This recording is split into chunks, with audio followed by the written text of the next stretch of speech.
KBC, Spencer back. Today I'd like to answer a thread. It's Dustin's top 10 records thread. So anyway, I've liked, punk for a long time. He's probably almost 20 years now. And the albums I'm going to show range all over the place, as you'll see, but to me, they're all, I would consider them all punk. So punk's not necessarily about a certain sound for me, but the attitude that goes into it, and politics are a big part of it often, but it's more just about the attitude and how you approach it. That's what's important to me anyway, for punk. So I'm going to show some stuff that I think illustrates that. So in order. So I guess that means the number one is the punkest record? I don't know. Anyway. I know I've showed this before. Not necessarily a punk record. Maybe not a punk band. Maybe more post-punk. But I think Husker Du really captures the attitude of punk. Whether they sound punk or not is debatable, I guess. And of course this is probably their best known album. Double album. Gatefold. I've showed this before. This is obviously the reissue. So this is in at number 10. Then what's playing in the background? Teenage Head, Canadian band. You could maybe call them more just classic rock, and not classic rock, but classic rock and roll. Big difference. But just look at these dudes. I mean, if that's not punk rock, then I don't know what is. They kind of remind me of the Ramones a bit. Not as fast, I mean more mid-tempo stuff for sure, but these guys were awesome, and as I said, from Toronto.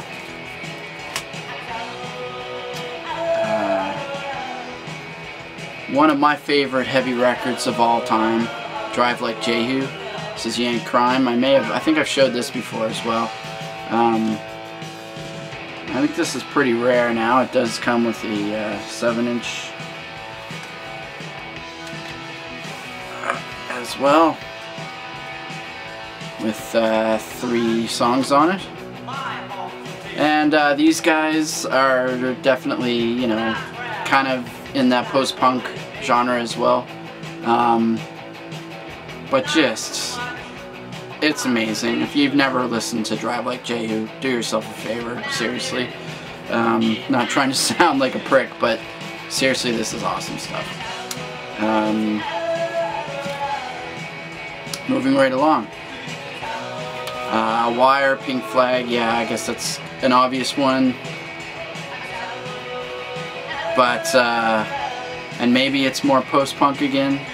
But I mean, not really. In sound, maybe, but this album came out in like the late 70s, I think, so yeah, before there was such a thing. Or maybe that's debatable too, but anyway. Obits. I don't think I mentioned this band yet. This is their first album on Sub Pop. It's called I Blame You, and this is the singer and guitar player from Drive Like Jehu. And it's the guitar player is also John Reese is his name. He's also famous for the next band I'm going to show, Hot Snakes, and also one of my favorite bands of all time, Rocket from the Crypt. The only reason I'm not showing a Rocket from the Crypt album is because I only have one, which is a compilation. I have all their other albums, but unfortunately they're all on CD. I've never actually come across any of their vinyl, which is weird. I'm not sure exactly why, but it's just not that common around here, I guess. Or in any record store I've ever been in.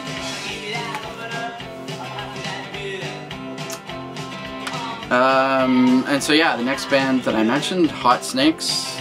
Also Rick and John from Drive Like Jehu.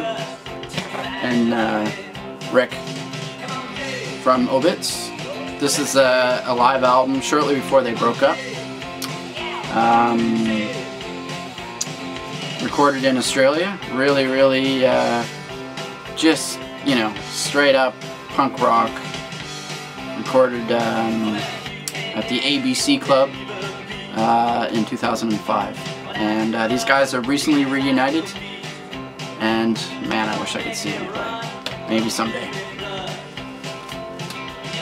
Never gonna come to little old Halifax. So before punk was a thing, Sonics. This is a compilation record of a bunch of their stuff. And yeah, this is, you know, from the 60s.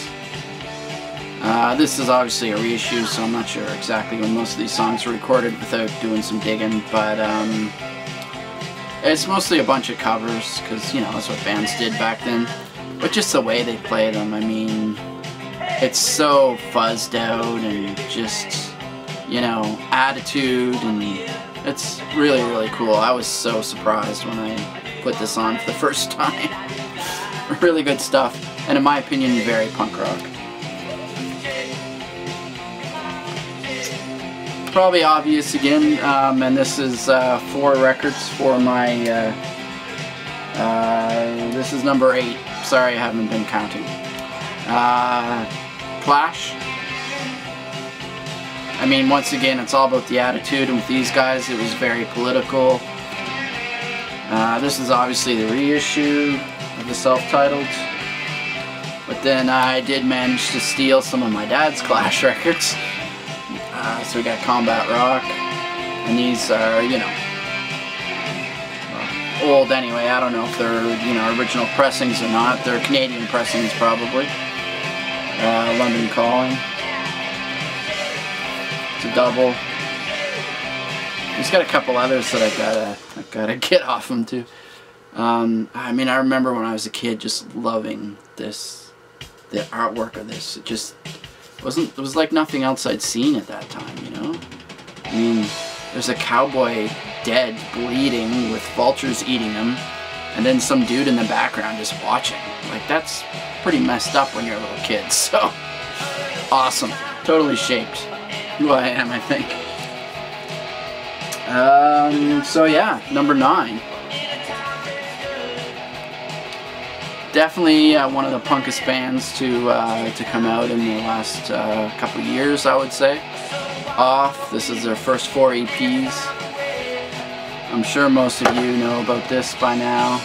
Have seen this. Such an awesome package. And this thing is like not even 20 minutes. I think there's, you know, 16 songs on it.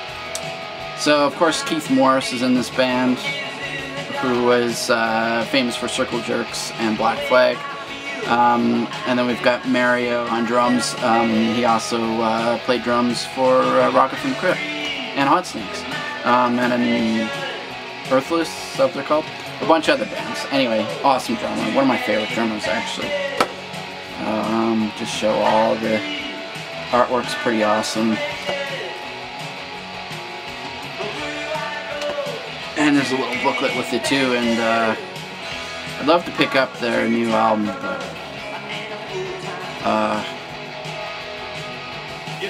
kind of running out of money and probably won't be buying many records for at least a couple months now, because money's getting tight. And I've been going crazy lately. So, the punkest album I own, in my opinion, is Turbo Negro, Apocalypse Dudes. And I have a bunch of their stuff. Once again, this is actually, I think, the only vinyl of theirs I own.